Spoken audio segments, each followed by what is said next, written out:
Good day, everybody. Welcome to the final section of Hong Kong's UN 17.5 Dialogue. I'm Karen Zheng, the Acting President of UNESCO Hong Kong Association and the Director of Hong Kong Institute of Education for Sustainable Development. On behalf of the hosting organization, I would like to say thank you to the UN Academy Impact for offering this opportunity to Hong Kong Institute of Education for Sustainable Development to share our regional story with every global citizen. Before we proceed to today's dialogue, I would like to share with you the anthem video for UN 17.5 Dialogue created by the UN. What we do now will echo throughout history. The video shows the power of the world coming together and taking steps to build back better and stronger.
This message has never been more important as we fight an inevitable common enemy and emerging stronger and more connected from a global crisis. We would be facing more changes and challenges, thus it's crucial for us to collaborate and shape our future together. Our focus today is on the topic of sustainable governance with trust and support. So we have invited three honorable speakers. They are Ms. Elsie Leung, GBM JP, the former Secretary of Justice. Dr. Edward Leung Zihong, GBM GBS JP, the former Chairman of Hospital Authority. Dr. Herman Hu Xiaoming, SBS JP, the former President of Hong Kong Professionals and Senior Executives Association. Now, let's invite Dr. Edward Leung Zihong to start his speech. Thank you. May I first thank the organizer for inviting me to participate in this very important dialogue. The topic today is on sustainable governance. And as a medical personnel, I thought I'd use a hot topic, which is COVID-19, which affects the whole world, as an example to talk about sustainable governance. Now, basically, if you want to have a sustainable governance, you've got to have these basically issues. First of all, there must be effective leadership. You have to ensure that there will be trust and confidence in the government. You would have to make proper and rational decisions. You have to promote compliance of the public. But most importantly, you have to induce self-motivation of the public. Now, as an epidemic or pandemic, two other important issues are important. One is that you must take actions supported by scientific evidence. Our scientists, our specialists will tell you what is the best way forward, and you have to take them and their examples to help us. The second thing, of course, is to remember that there are past experience which you have to take consideration. Now, all infection is the only way to prevent it, the way to prevent its spread is to stop community spread. You have a single patient which carries infection. If you allow this particular person to go around the society, it will spread to numerous persons, and from that onwards, it will become a pandemic. That particular person may not have any symptoms, maybe it's totally symptom-free, but he or she is dangerous. So what are we going to need to do? First of all, you have to divide it into two stages. First of all, is that you have to identify the source, which is the patient. Isolate that source, isolate that patient.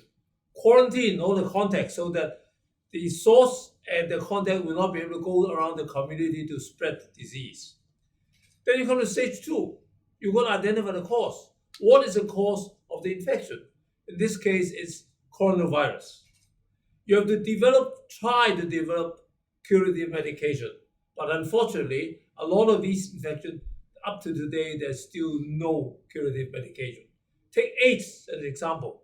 25 years now down the line, you still do not have a curative medicine for AIDS. Take SARS, which affects Hong Kong and some part of the world 17 years ago. Today, we still do not have a curative medication.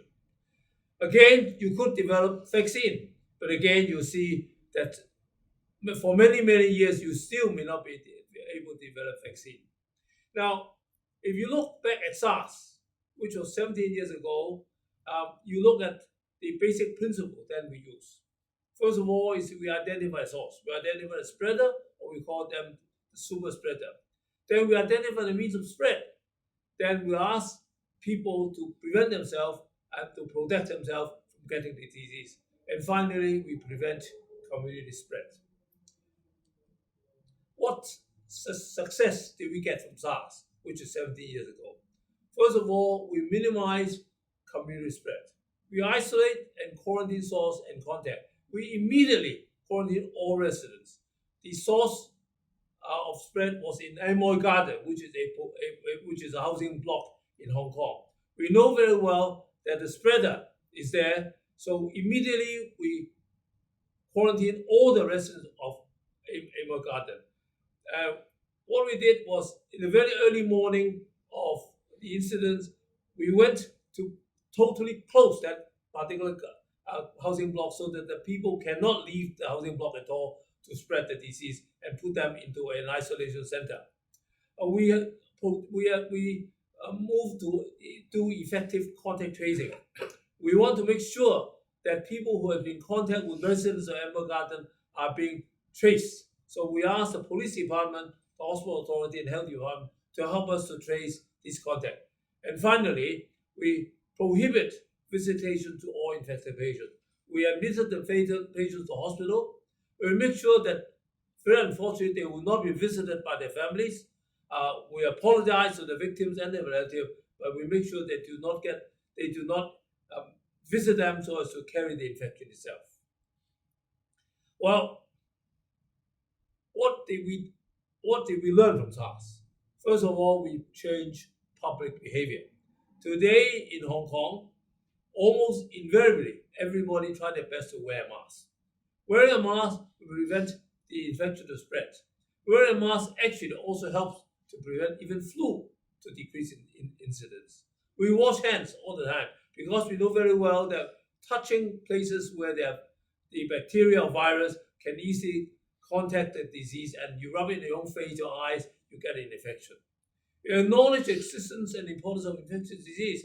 It was felt in the past that infectious disease are not existing anymore. No, they are still here to stay, and we make sure that we know that they are in existence and do something to make sure we prevent them. We build more facilities. of isolating quarantine. We immediately after SARS, we built a hospital block of isolation and quarantine. And we do better international border communication. We know very well the infection starts from a certain place. Make sure that that particular communication comes to us. We know very well how to quarantine people. Well, to a certain extent, there's failure.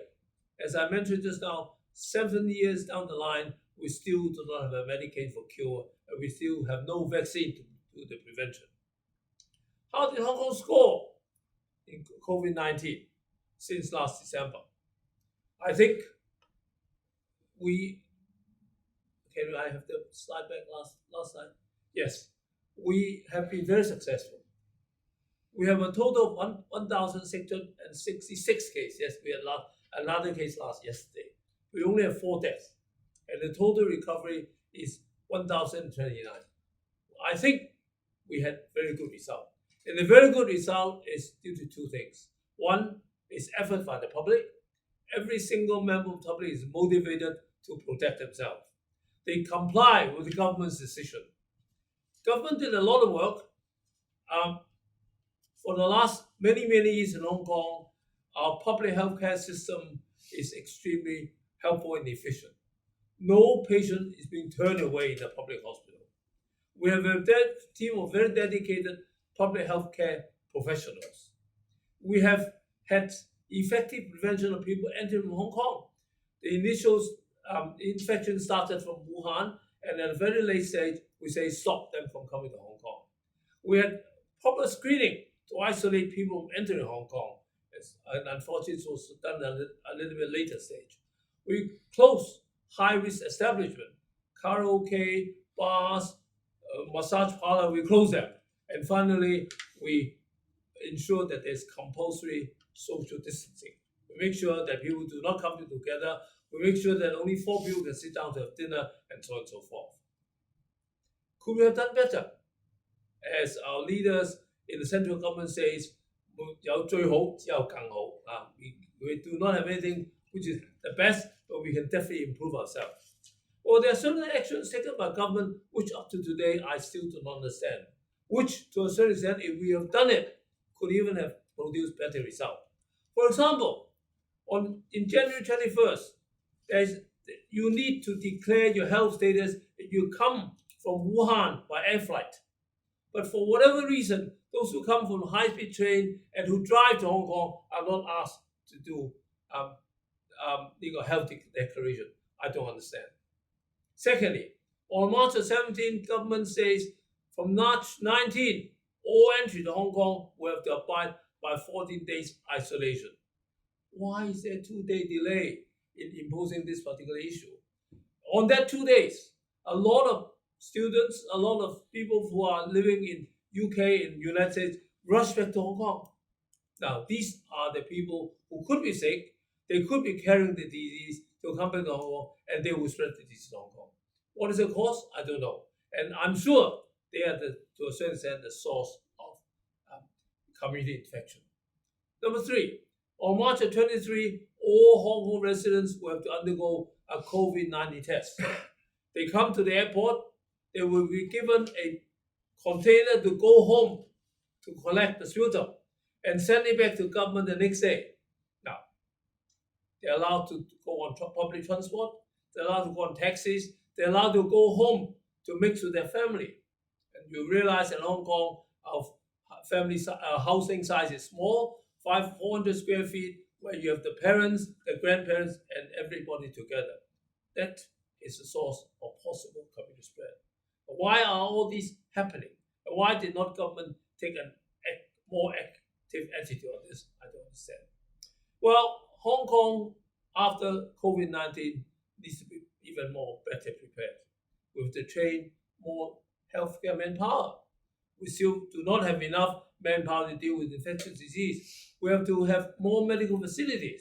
We have to have more isolation and quarantine facilities. More importantly, we have to prepare our own protective equipment.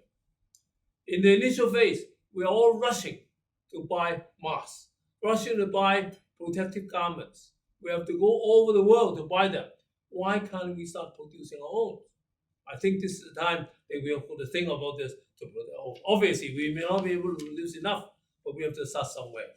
And we have to put more money into research to improve the situation subsequently. I have always used this particular phrase, which is to say, make hay while sun shines. Now that COVID-19 is in Hong Kong in a downward trend, to a certain extent it's being controlled, we must make preparation for all those things we just mentioned while we are not having a condition. Because I want to stress, infectious disease is here to stay, and infectious disease will return. Thank you. Thanks, Dr. Leung. Now let's invite Dr. Herman Hushiming to start his speech. Thank you, Karen. Good afternoon, ladies and gentlemen, friends on in the air. My topic today is sustainable government with trust and support, turning a new page. Actually, I just thought of this heading, turning a new page, just over the last few days. Okay, I'll have it.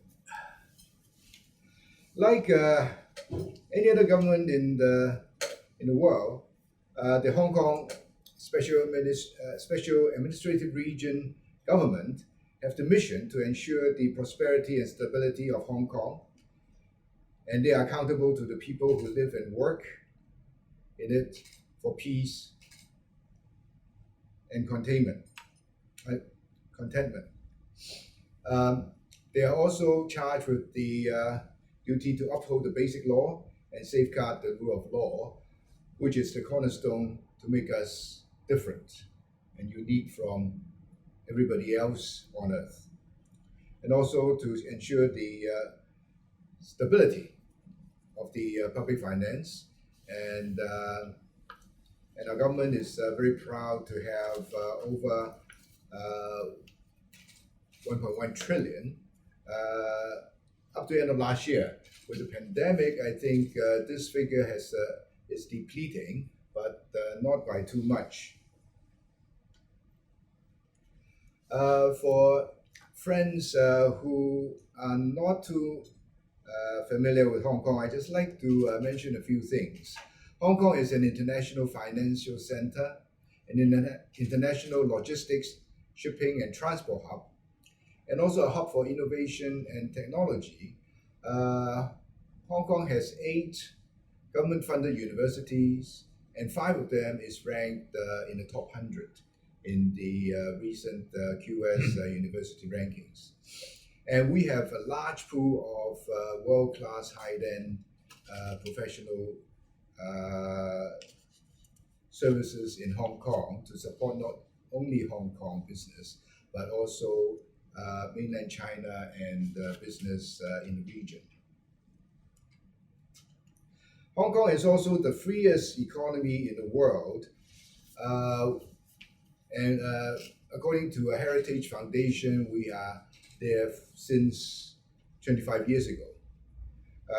We are also an international finance center. We are third just after New York and London. We are an international aviation hub, global business network. We have 13 overseas. ETO means economy. ETO 係 trade offices, economic and trade offices, which is government branches all over the world. As I mentioned, we have top-notch universities. We are also the 6th safest city in the world. And according to the Human Freedom Index, we rank number 3 in the world.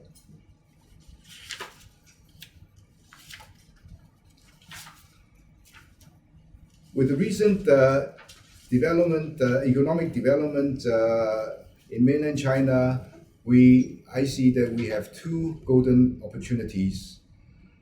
One of them, of course, is the Belt and Road initiatives, and the second one, which was launched by the Beijing government about 2 years ago, 2018, is the Guangdong, Hong Kong, Macau Greater Bay Area.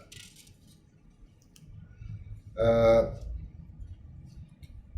think I don't need to elaborate on the Belt and Road Initiative, but with Hong Kong's knowledge on the international relations and networking, I'm sure Hong Kong has a role to play, and we can help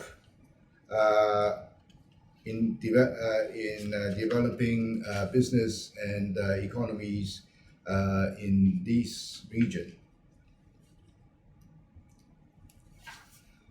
Next one is the Great Bay Area, the Guangdong, Hong Kong, Macau Bay Area. I think this covers quite a big region of the Guangdong province, and together with Hong Kong, Macau, we form the Great Bay Area. On one hand, the Guangdong area can utilize the international experience of Hong Kong and Macau to help the business to venture into the international business arena. On the other hand, it also provides a huge hinterland for the development of Hong Kong and Macau, which Hong Kong lacks. As you all know, Hong Kong has just 1,000 square kilometers with 7.5 million population, but the Great Bay Area will have a population of 71 million and a land area of 56,000 square kilometers. And this is a chart comparing the Great Bay Area with San Francisco Bay Area, the New York metropolitan area, and the Greater Tokyo Bay Area. I think the figures will speak for itself. However, there is one figure I'd like members to note, is that although we have a very high starting point in terms of population, land area, and GDP. However, if you divide the GDP by the population, which means GDP per capita, we are still rather low on the comparing with the other three Bay Areas. The highest, of course, is the San Francisco Bay Area, which has the Silicon Valley, and it's almost 5 times as big or bigger than the GDP per capita of the Guangdong, Hong Kong, Macau Bay Area. And then followed by the New York metropolitan area, which has the benefit of having the Wall Street and many international financial companies. But I'm sure with the participation of Hong Kong, Macau in the Guangdong, Hong Kong, Macau Bay Area, the situation is going to not change drastically, but quickly catching up with the other 3 Bay Areas. Although Hong Kong is benefiting from the economic development in China, we are not short of challenges. Of course, the biggest one and the most recent one is the COVID-19 pandemic. It has brought everything to a halt, literally, and you can see the chart. Even the social unrest and the civil movement in Hong Kong last year was not that detrimental to Hong Kong, but the COVID-19 is. Things came to a halt, and then you can see the curve. It is really dropping like over the cliff. And the second point is that we do have a fully open economy. That means everybody can come in and out, money can come in and out freely. And then this is one thing which is one of our advantages, but also something that we have to be very careful about, because money comes in, but it also goes out very easily.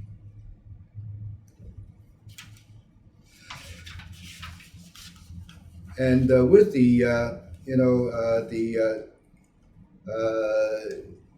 civil movement last year, we can tell that the social media is really very, very strong and affecting almost everybody. In Hong Kong, in the city, maybe everybody on the surface of the globe as well. And according to statistics, there are already 3.8 billion people on social media this year. And the other parts of the world, like European Union, Australia, Germany, they already have regulations governing the ethics on social media and personal data, etc. And I think this is one area that UN should be more proactive on, which is to develop some guidelines for social media and providing some ethical standards for social media in the long term.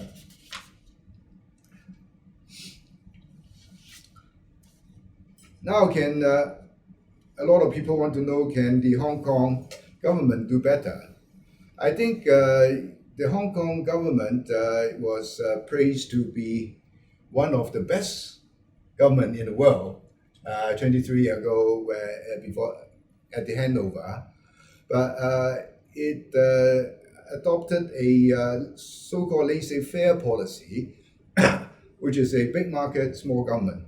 You let the market do the work, and the government only set up the rules of the game, and then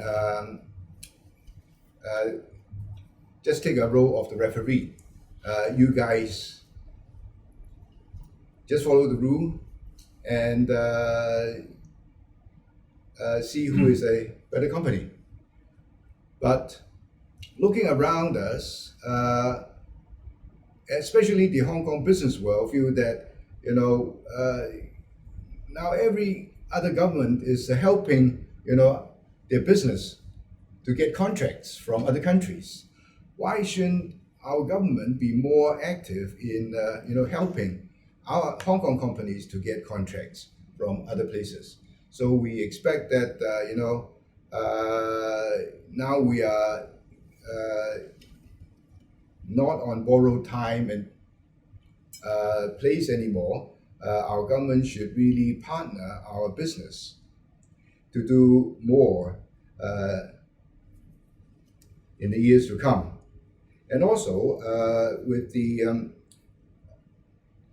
Belt and Road Initiative and the Great Bay Area concept I've just mentioned, it provides a lot of opportunities for Hong Kong business to further develop and excel. Especially the Great Bay Area can help Hong Kong to solve a lot of long-standing and long-lasting problems like land, labor supply, etc. I don't see any reason why we can't develop more Hong Kong towns across in the Great Bay Area with Hong Kong standard of running schools, supermarkets, housing estates, etc. And also, one thing that we did not do 23 years ago, which is point number 3 over here, is decolonization.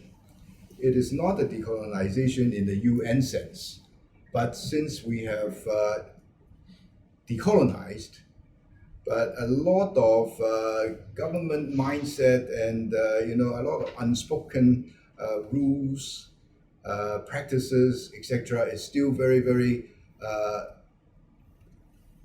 or takes on a very much colonized practice. Maybe this is time for us to take a fresh look again on this matter, especially on the operation of the Hong Kong government. I can't resist by not talking about the national security law, which was passed in Beijing last week. Actually, just a few days ago, I was there myself, being a deputy of the Congress. We truly believe, and I think we have a movement in Hong Kong right now collecting support from everybody in Hong Kong. In 1.5 days, I think we have already collected over 3 million support signatures out of a 7.5 million, population, which includes a lot of, elderlies and juniors and babies.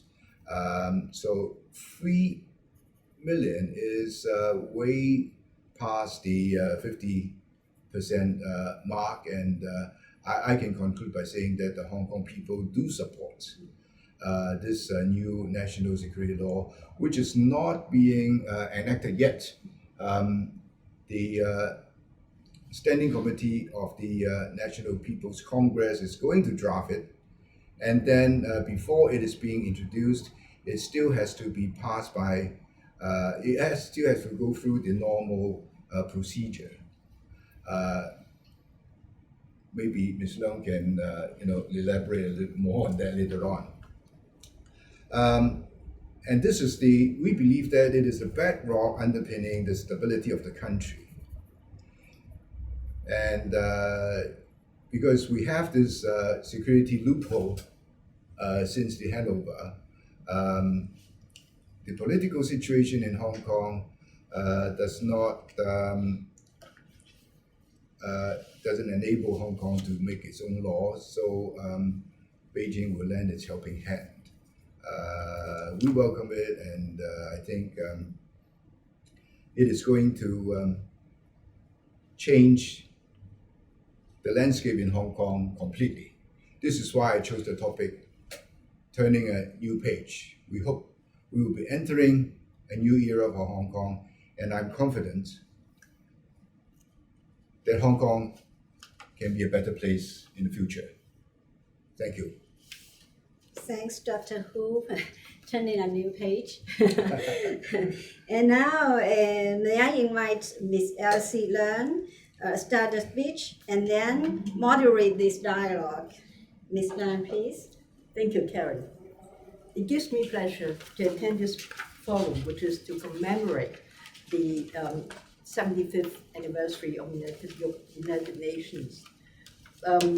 As the video said, history repeats itself. So it is let's learn from history.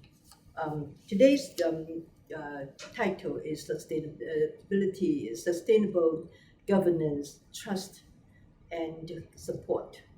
COVID-19 reminds us that pandemic and other challenges have no boundaries and need to be dealt with by all nations together. To me, I think what is most important for sustainable governance is a sound constitutional order. And in Hong Kong, our constitutional order instrument are the Constitution of the PRC as well as the Basic Law, which are the instrument that entrench the concept of one country, two systems. Now, what's the purpose of having one country and two systems? The purposes are, first of all, to ensure the smooth transition of Hong Kong from British rule to unification with China. Secondly, to maintain the prosperity and stability of Hong Kong upon its reunification with the motherland. Thirdly, to preserve the previous capitalist system and way of life of the Hong Kong people. Sustainability of governance depends on an acceptable constitutional order. The concept of one country, two systems was at all times, that is, at the time of the Sino-British Declaration, at the time of unification, and even now accepted by the majority of the people as the best solution for the unification of Hong Kong with China. What's our new constitutional order? There are certain principles. First of all, Hong Kong is an inalienable part of China, directly under the Central People's Government. Secondly, NPC, the National People's Congress, authorizes Hong Kong SAR to exercise a high degree of autonomy, enjoying independent executive, legislative, and judicial power, including that of final adjudication. Thirdly, Hong Kong people governing Hong Kong, the Central People's Government would not send officials to govern Hong Kong. And when that, we mean the executive authorities and the legislature, judiciary accepted. The fourth one is the previous systems and policies shall remain unchanged, except as provided in the Basic Law. Fifthly, the basic policies of People's Republic of China towards Hong Kong shall remain unchanged for 50 years. And lastly, the Basic Law set out the general principles of one country, two systems, the relationship between Hong Kong and the Central People's Government, the fundamental rights and duties of the Hong Kong citizens or residents, the political structure, economic, education, scientific, cultural, sports, religion, labor, and social policies, how we deal with external affairs, the interpretation and amendment of the Basic Law, and the supplementary provisions. Those are clearly set out in the Basic Law. There are some misunderstanding of our constitutional order, particularly amongst the international communities. Firstly, they think that Hong Kong is a city-state with full autonomy. That is wrong. Hong Kong's high degree of autonomy is confined to those authorities delegated to it by the National People's Congress as set out in the Basic Law. All other powers belong to the sovereign. Hong Kong is a special administrative region directly under Central People's Government, which has complete governance over it. Secondly, some people think that Central People's Government has no power in Hong Kong except for defense and foreign affairs. That is wrong. Apart from defense and foreign affairs, other powers are preserved to the Central People's Government. For example, powers of appointment of the chief executive and principal officials, to scrutinize legislation passed by the Hong Kong legislature to ensure that it doesn't contravene the Basic Law. The application of national laws for matters outside the autonomy of Hong Kong, although most of the national laws do not apply to Hong Kong. There's a role of the Central People's Government in the political development or democratic development of Hong Kong. And the power of interpreting and amending the Basic Law belongs to the Central People's Government. Now, the third point is the Constitution of the PRC does not apply to Hong Kong, and the Basic Law is the only constitutional instrument governing Hong Kong. And that is wrong, because the Constitution of a country applies to every inch of its territory. The Basic Law is the specific law applicable to Hong Kong. When there's difference between the Constitution and the Basic Law, the latter would prevail. Fourthly, some people think that 50 years unchanged means Hong Kong should remain as it was on the 30th of June 1997. That is also wrong. What remains unchanged are the basic policies of PRC towards Hong Kong, as set out in Annex 1 of the Sino-British Joint Declaration. And those policies are not to be changed. But the implementation of these policies may, of course, be changed, in particular when it allows for beneficial development of Hong Kong. Fifthly, the power of interpretation changes or amends the Basic Law and can only be exercised if referred to the Standing Committee of the NPC by Hong Kong Court. Now, interpretive power of the National People's Congress, the Standing Committee, can clarify and supplement the legislative intent of the Basic Law, but it cannot amend the law.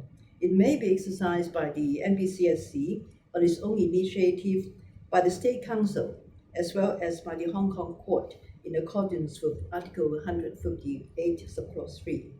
It resolves any conflict of law between the two systems, there is the legal system in Hong Kong and the legal system in the mainland of China. It ensures the basic law is correctly implemented. So these misunderstandings often make people lose confidence of one country, two systems, and question whether it is properly implemented.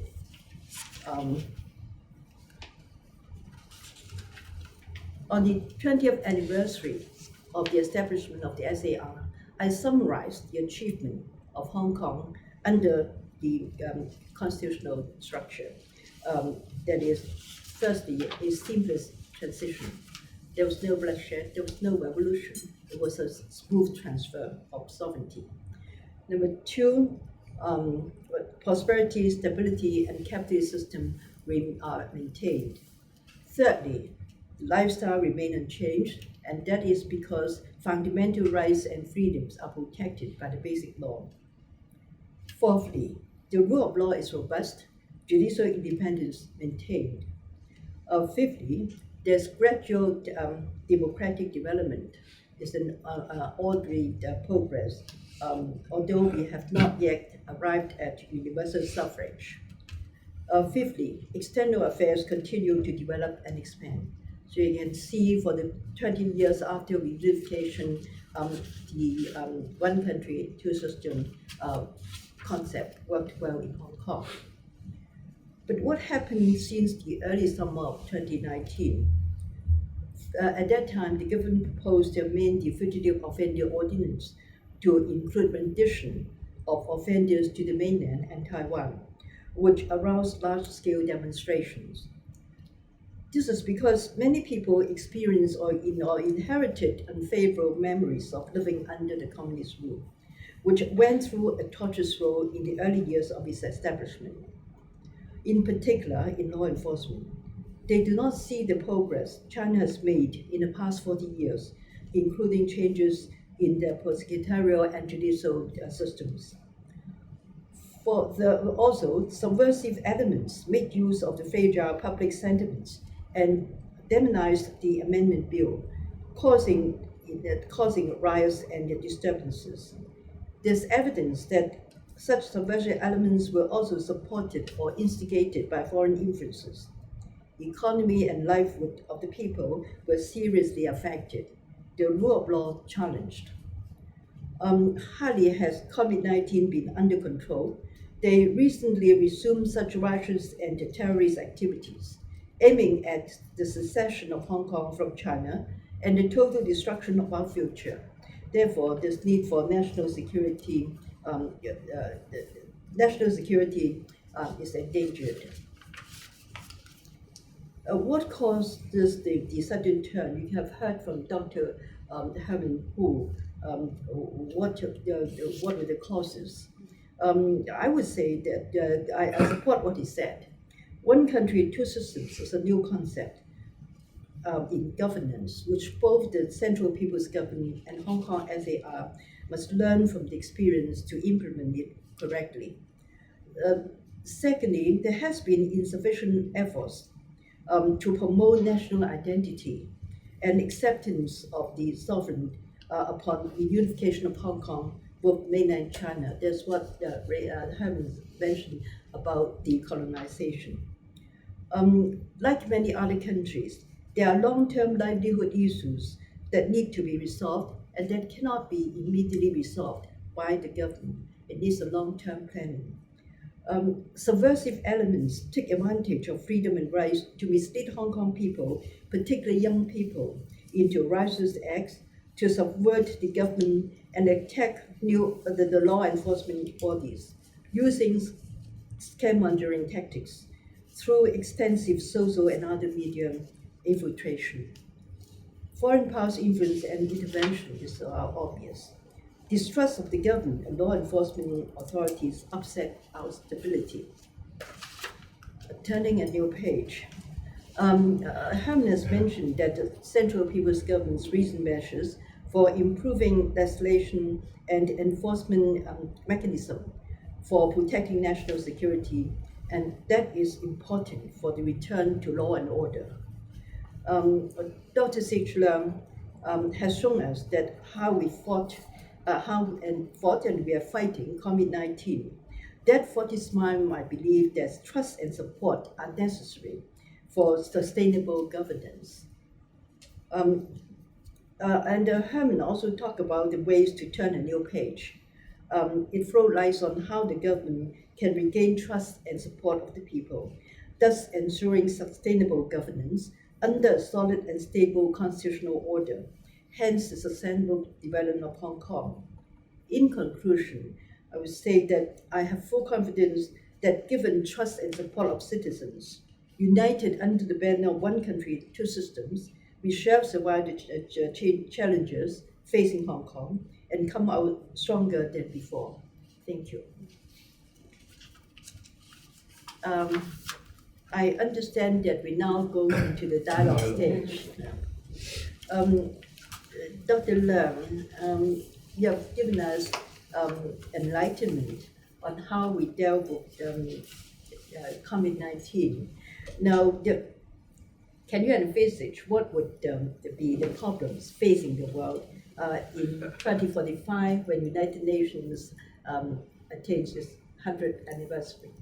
Well, Elsie, I think there are two basically social and issues that I want to mention. I want to ask the United Nations to think about it. One is aging, and the second thing is healthcare. I think those are two very, very important issues. You always say that, look, these are human issues that we have to deal with. Now, aging, to start off with. Well, Alan Greenspan once said that aging is a destiny. It's a destiny. In other words, you cannot somehow or the other forget about aging. It's going to be there. In Hong Kong, for example, today we have something like 17% of people over 65. Mm-hmm. And by 2045, I'm sure there will be 30 or 40%. And this does not only affect Hong Kong, but affect the whole world. Yes. Now, it's good because we are living longer. But the problem is, because of aging, there will be a lot of problems that we, United Nations, the whole world have to face. For example, how are we going to increase our healthcare needs? Because elderly people will need more healthcare services. How are we going to increase our healthcare costs? Because with aging population, the healthcare costs rise. How are we going to try to change our so-called dependency ratio? That is to say, people who are above, who are between 15, who are below 15, and who are people over 65, over people who are between 15 and 65. In other words, those who are not working compared with those who are earning. And finally is how we're going to produce enough carer to help the aging population. And finally, there's one thing very, very important, how to promote intergenerational harmony, which is basically what we face in Hong Kong. So these are something that I think the United Nations, the whole world ought to think about. So there's aging. Healthcare. With developed medical science, healthcare is going to be superb. Nowadays, most diseases can be cured. Nowadays, if you have an organ which is abnormal, you can change it. You have a kidney which is in trouble, you can change a new kidney.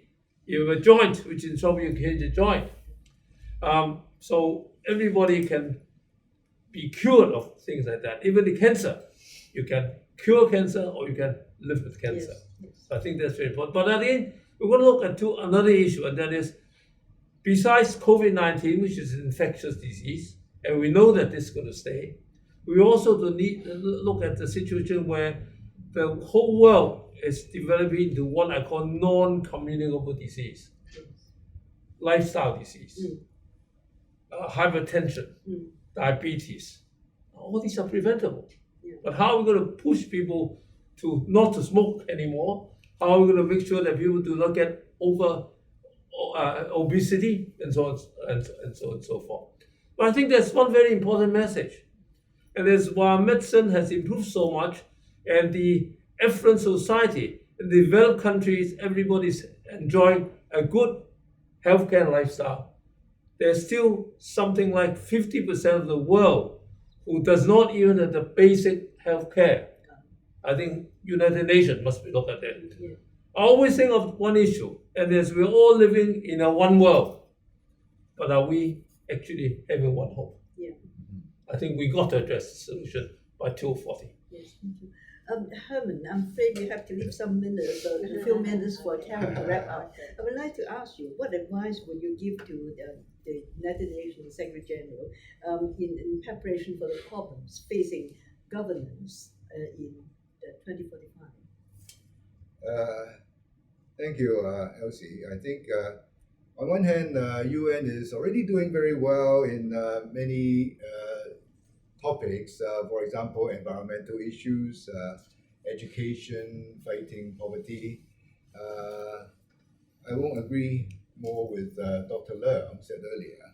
You know, education poverty is something we have to spend more effort on, and especially, I was thinking of the word promoting global citizenship. We are living in one world. We are like one family, as Dr. Leung said. We have to treat everybody as a family member. So how do we do that?